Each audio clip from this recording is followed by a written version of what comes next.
Assalamualaikum dan salam sejahtera. Selamat datang ke channel Seorang Media bersama aku Kai. Aku akan cerita pasal bola sepak tempatan. Untuk video kali ini aku akan cerita pasal bola sepak Kedah. So, pada 17 Februari yang lepas, Yang Amat Berhormat Sanusi, Menteri Besar Kedah merangkap Presiden Bola Sepak Kedah telah adakan satu sidang media untuk beritahu update terkini berkenaan dengan proses pengambilalihan 80% saham bola sepak Kedah daripada gabungan syarikat Flumen Holdings dan Go Auto Group bernilai 24 juta ringgit Malaysia. Dalam sidang media tu, MB Sanusi maklumkan yang persepakatan gagal dicapai di antara Persatuan Bola Sepak Negeri Kedah dengan dua syarikat swasta ni. Antara dua faktor kenapa persepakatan ni gagal tercapai adalah disebabkan first, katanya syarikat swasta ni minta Stadium Darul Aman, home base pasukan negeri Kedah, dan Stadium Sultan Abdul Halim di Suka-Menanti, fasiliti training pasukan negeri Kedah. Faktor kedua, diorang minta tanah dan nak tukar tanah status pertanian tu kepada status tanah perindustrian sebabnya diorang plan nak bina kilang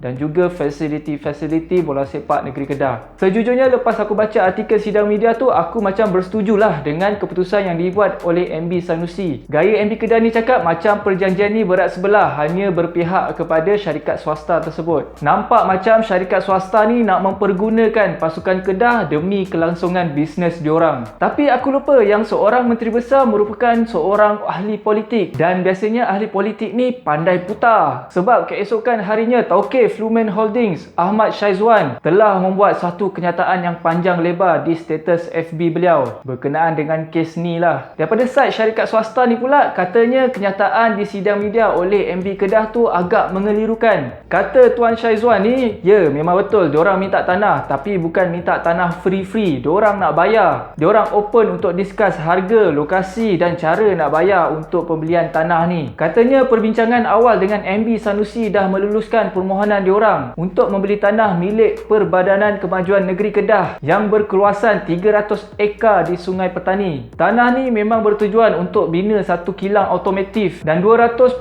juta ringgit akan dilaburkan selama 10 tahun untuk pembangunan kilang ni. So dengan pembangunan kilang ni akan mencipta peluang pekerjaan dan bisnes-bisnes baru kepada rakyat negeri Kedah terutamanya. Dan yang paling penting, keuntungan tu akan digunakan untuk memantapkan bola sepak negeri Kedah. Isu stadium pula, Tuan Syaizwan cakap yang dia bukan nak minta stadium tu free-free saja. Untuk Stadium Sultan Abdul Halim di Suka-Menanti, diorang sebenarnya minta konsesi hak menguruskan stadium ni, dan diorang pun dah save bajet lebih 3.4 juta untuk repair stadium ni. Sebab keadaan semasa stadium ni sekarang memang agak daif dan teruk lah. Jadi lepas repair nanti, pasukan Kedah selesa lah sikit nak training dekat stadium tu, dan kemungkinan besar fasiliti di stadium tu boleh disewakan dan hasil pendapatan tu boleh digunakan untuk kegunaan pasukan negeri Kedah. So plan asalnya syarikat swasta ni tawarkan diri untuk uruskan 100% fasiliti di stadium ni, tetapi hasil keuntungan daripada stadium ni akan dikongsi dengan pihak Perbadanan Stadium. Perbadanan Stadium dapatlah income sikit. Untuk Stadium Darul Aman, home base pasukan Kedah, memang betul diorang minta free. Tapi maksud free dekat sini dikecualikan daripada membayar sewa selama lebih kurang setahun. Sebabnya harga stadium ni mahal sangat, jadi dia akan beri kesan kepada kewangan pasukan lah yang baru nak membangun ni.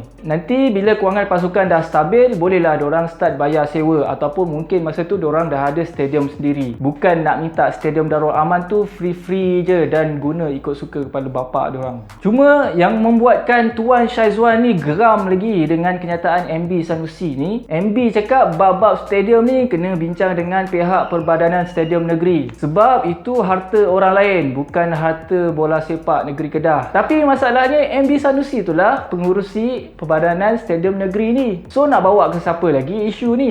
MB Sanusi ni juga tuduh syarikat swasta ni tak nak bertanggungjawab dengan gaji player yang tertunggak daripada Disember 2020 sehingga Februari 2021. Masalahnya apa kena-mengena gaji player di bawah pengurusan lama dengan pengurusan baru ni? Pengurusan lama kenalah settlekan isu tunggakan gaji ni dan isu-isu lain yang di bawah pengurusan diorang. Sepatutnya pengurusan baru hanya bertanggungjawab selepas diorang sign kontrak Dan selepas diorang confirmkan start date nak ambil alih pasukan negeri Kedah ni, isu-isu lama biar pengurusan lama settlekan. Kita buka buku baru dengan pengurusan baru. So pendek kata, gabungan syarikat swasta ni dah ada plan jangka masa pendek dan jangka masa panjang untuk menguruskan pasukan bola sepak Kedah swasta ni nanti. Memang tak dinafikan plan diorang ni pun baik untuk bisnes diorang juga. Tapi kita jangan lupa yang manfaat tu juga dapat dirasai oleh penyokong bola sepak Kedah dan rakyat Kedah terutamanya. Sebabnya diorang berusaha untuk pisahkan kebergantungan pasukan dengan negeri Kedah dan tak nak pakai lagi duit rakyat semata-mata untuk bayar gaji player. Baik pakai duit rakyat tu untuk membantu orang miskin, bantu anak yatim, membina fasiliti di negeri Kedah. So kesudahannya, rundingan yang katanya dah hampir capai 80% ni terbatal dan tidak mencapai kata sepakat. Sekarang ni pasukan Kedah Darul Aman FC, pasukan swasta Kedah, akan diuruskan oleh Persatuan Bola Sepak Kedah. Pendek kata, penswastaan pasukan negeri Kedah ni hanyalah sekadar di atas paper je.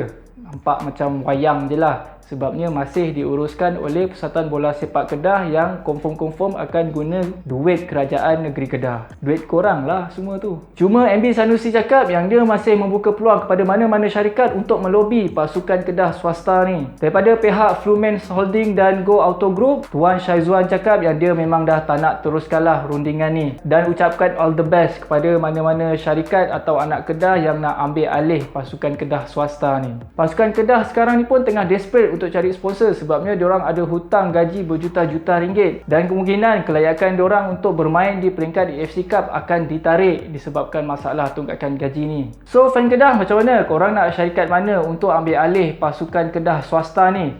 Takkan nak tunggu abang telajak laris pula lobi pasukan Kedah swasta ni. Aku rasa itu saja untuk video kali ini. Kita jumpa on the next video. Assalamualaikum dan salam sejahtera. Bye bye.